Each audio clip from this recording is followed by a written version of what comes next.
hello' guys চৰি ৰাইজ hello' ৰাইজ ওৱান ছেকেণ্ড আকৌ আপোনালোকৰ মাজত এইটো সৰু মাছ ভাজা তাৰপিছত ইয়াতে আছে আপোনালোকৰ জিকা আলু আদা নেহৰু জলকীয়া মানে এটাই দিছোঁ অকলে ভোট জলকীয়া এটাই দিছোঁ আদ দিয়া নাই একো ভোট জলকীয়া এটা বাকী আদা নেহৰু জলকীয়াৰ লগতে জিৰা চিৰা কিবা কিবি এমাহান আছে আৰু অগৰং বগৰং বহুত কিবা কিবি আছে এমাহান চিক্ৰেট মছলা মোৰ এমাহান আপোনালোকক কৈ পেলাই আপোনালোকক সৎকে বনাব গতিকে মই ক'ব নোৱাৰিম মিঠাতেলে হং অৱস্থা কালি আনিব লাগিব তাৰপিছত ভাতটো বনাব লগা আছে ভাতটো হ'লি খাম ভোট জলকীয়া আৰু এটা ৰাখি থৈ দিছোঁ এইটো ভাত খাৰ লগতে খাম তাৰপিছত আৰু কি দেখাম আৰু দেখাব লগা একোৱে নাই হ'লে ৰাইজ এইটো গেছটো এইটোত সেইদিনা মই মাছ বনাই আছিলোঁ এইটো গেছটো ৰাইজ শেষ হৈছে এই condemn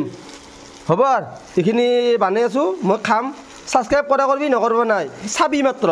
okay bye bye good night